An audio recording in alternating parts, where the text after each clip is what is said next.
چیز ہمیں کوئی شخص دے امانتاً اور پھر وہ واپس لے لے تو کیا ہم اسے منع کر سکتے ہیں؟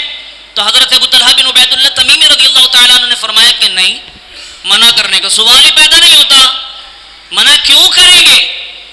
تو آپ رضی اللہ تعالیٰ عنہ نے فرمایا کہ اے ابو طلحہ، اللہ نے ہمیں ایک امانت دی تھی، پہلے ذہن بنایا کہ اگر کوئی آپ کو کوئی چیز دے اور پھر وہ اسے واپس لے لے تو کیا آپ اسے منع کر سکتے ہیں؟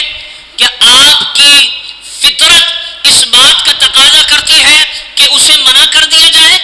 تو حضرت ابو طلحہ رضی اللہ تعالیٰ عنہ نے فرمایا نہیں، اسے منع کرنا تو عقل مندی نہیں ہے، کیونکہ وہ چیز ہی اس کی ہے، وہ چیز اسی کی ہے۔ پھر آپ نے فرمایا کہ اے ابو طلحہ، اللہ نے آپ کو ایک امانت عطا کی تھی، اللہ نے آپ کو ایک امانت دی تھی، اللہ نے آپ کو ایک امانت دی تھی، اور وہ امانت آپ کے بیٹے کی شکل میں آپ کے پاس آئی تھی، اللہ رب العزت نے آج واپس لے لی، اللہ رب العزت نے آج واپس لے لی ہے۔ جب اس انداز میں حضرت ابو طلحہ بن عبید اللہ تمیمی رضی اللہ تعالیٰ عنہ نے اپنی زوجہ، اپنی اہلیہ کا صبر دیکھا، اور اس صبر پہ اس انداز میں نصیحت جب آپ تک پہنچی تو آپ رضی اللہ تعالیٰ عنہ نے وہ صبر کی مثال قائم کی۔ آپ فرماتے ہیں کہ بے شک کہ جو چیز اللہ کی ہے، بے شک جو چیز اللہ کی ہے، ہمیں اس کے جانے پر غم کیوں ہو؟ جو چیز اللہ کی ہے ہمیں اس پہ جانے کا غم کیوں ہو؟ عزیزان گرامی، چھوٹی سی مثال، میں اگر یہ موبائل کسی کو دوں کہ جناب یہ موبائل آپ رکھیں، کچھ دن استعمال کریں، اور استعمال کرنے کے بعد پھر مجھے واپس کر دیجیے گا، میں آپ سے لے لوں گا، یہ موبائل میں دے دوں۔ اب جس کو بھی امانت میں دے رہا ہوں وہ اس کو استعمال کر رہا ہے اور بڑی خوبی سے استعمال کر رہا ہے، 1 مہینہ 2 مہینہ سال 2 سال، اب 2 سال بعد میں پہنچا، میں نے یار وہ میرا موبائل ہے، میں نے آپ کو دیا تھا، مجھے واپس کر دیں۔ عقل مندی کا تقاضا تو یہ ہے، وہ کہے گا جی جناب یہ لیں واپس، ہے نا، وہ واپس مجھے دے دے گا۔ ہاں، اسے زندگی میں ایک کمی محسوس ہوگی، اسے زندگی میں ایک کمی محسوس ہوگی کہ یار میں رات کو موبائل استعمال کرتا تھا یا دن میں موبائل استعمال کرتا تھا، اب وہ موبائل میرے پاس نہیں ہے، کمی محسوس ہوگی۔ اور پھر یہ کمی کتنے دن تک رہے گی؟ چند دن تک، کچھ دنوں تک یہ کمی رہے گی، اور اس کمی کے رہنے کے بعد پھر انسان اپنی معمول کی زندگی پر گامزن ہو جائے گا۔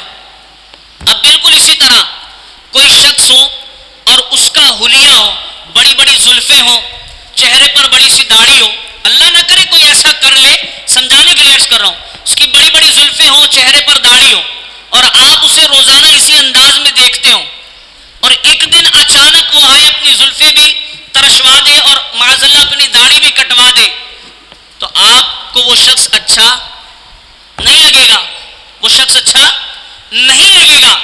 لیکن کچھ دن تک، کچھ دن بعد وہ تصویر جو پہلے سے آنکھوں میں کھینچی ہوئی تھی وہ ختم ہو جائے گی، اور دوسری تصویر جو اس کی تازہ ہے جب یہ آنکھوں میں آئے گی تو اب آپ کو یہی اچھا لگنے لگے گا۔ تو بالکل اسی طرح کہ اگر اللہ رب العزت نے آپ کو کوئی امانت دی ہے، اور وہ امانت کیا ہے؟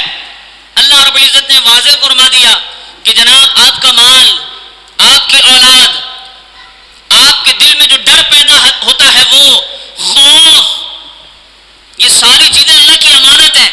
اللہ جب مرضی ہے کسی کو دے اور جب مرضی ہے کسی سے لے لے، وہ مالک ہے۔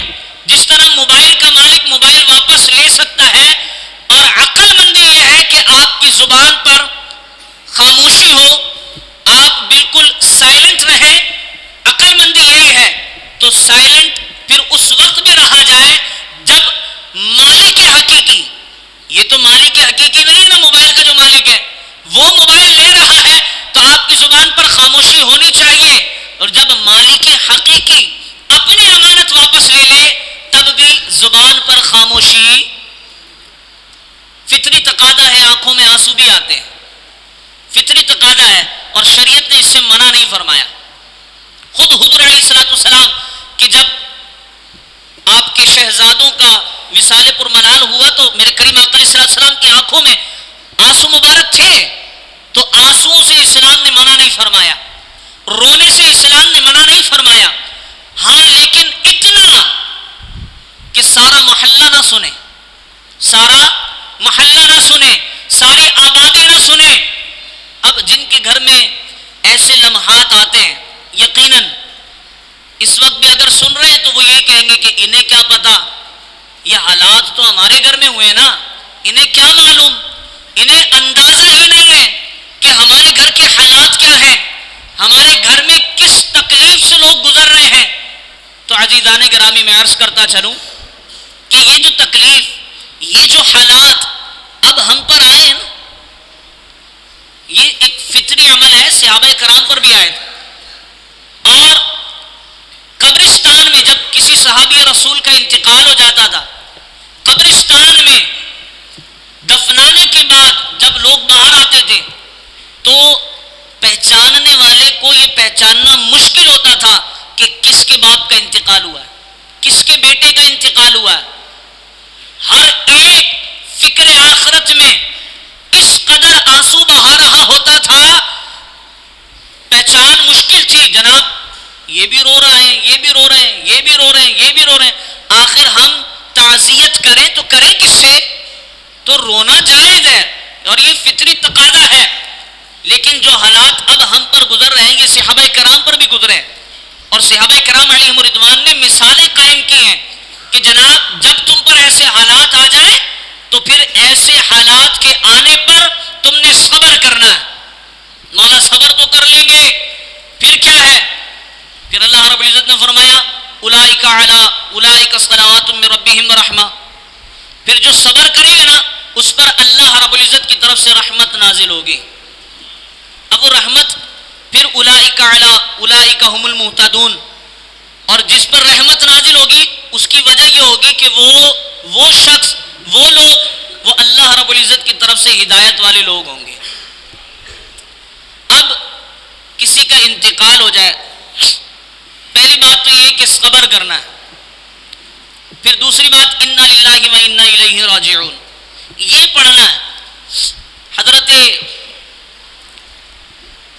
ام سلمہ رضی اللہ تعالی عنہ، آپ ام المؤمنین ہیں، میرے آقا کریم علیہ الصلوۃ والسلام کی زوجہ محترمہ ہیں، لیکن اس سے پہلے آپ حضرت ابو سلمہ رضی اللہ تعالی عنہ کی زوجہ تھیں۔ آپ فرماتی ہیں میرے کریم آقا علیہ السلام نے فرمایا کہ جب تم پر کوئی مصیبت پہنچے تو انا للہ و انا الیہ راجعون پڑھنا، اور اس کے بعد یہ پڑھنا اللہم اجرنی فی مصیبتی واخلف لی خیرا منہا، کہ اے اللہ ہمیں اس مصیبت سے، اس مصیبت پر اجر عطا فرما اور ہمیں اس کا بہتر بدل عطا فرما۔ تو آپ فرماتے ہیں کہ حضرت ابو سلمہ رضی اللہ تعالیٰ عنہ کا وصال ہو گیا۔ اب میں نے یہ سوچا کہ میرے لیے میرے شوہر حضرت ابو سلمہ سے بہتر کون ہو سکتا ہے؟ آپ سنیں گے نا آپ کو اندازہ ہوگا۔ کیا فرماتی ہے؟ میرے لیے ابو سلمہ رضی اللہ تعالیٰ عنہ سے بہتر کون ہو سکتا ہے؟ لیکن چونکہ میرے کریم آقا علیہ السلام نے تعلیم فرمائی، لہذا میں بھی یہ دعا پڑھ لیتی ہوں۔ آپ نے انا للہ و انا الیہ راجعون پڑھا اور پھر یہ دعا پڑھی اللہم اجرنی فی مصیبتی واخلف لی خیرا منہا، کہ اے اللہ میری مصیبت پر مجھے اجر عطا فرما اور مجھے اس کا بہتر عطا فرما، اس کا بدلہ دے۔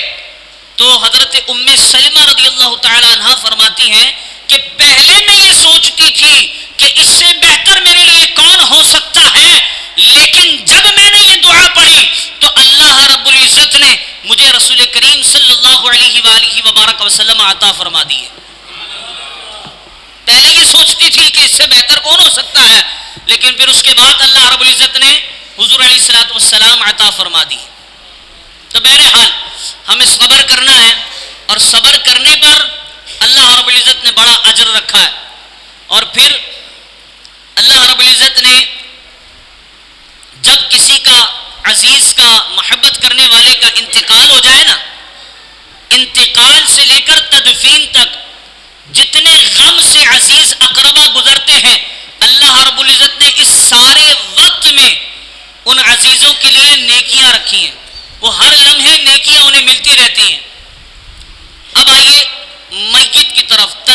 طرف.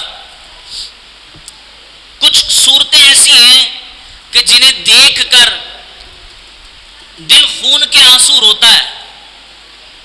مثال ہے کہ لوگ جنازہ پڑھنے آتے ہیں، عام نمازوں میں یا جمعۃ المبارک کی نماز میں پڑھنے آئے ہیں جنازہ، اور وہ اس کا حکم یہ ہے کہ جناب وہ فرض کفایہ ہے، فرض عین تو نہیں ہے، فرض کفایہ ہے.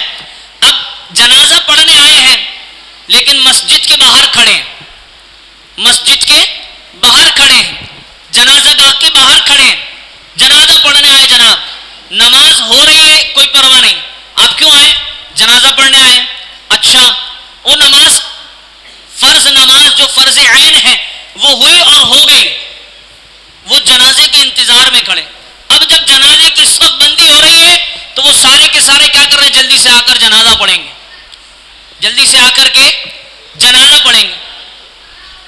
عند اللہ جناب ان کا جنازہ ہوا یا نہیں ہوا وہ اللہ کے نزدیک اللہ بہتر جانتا ہے، لیکن یہ طریقہ بالکل غلط ہے، اور اس طریقے پر وہ توبہ ان پر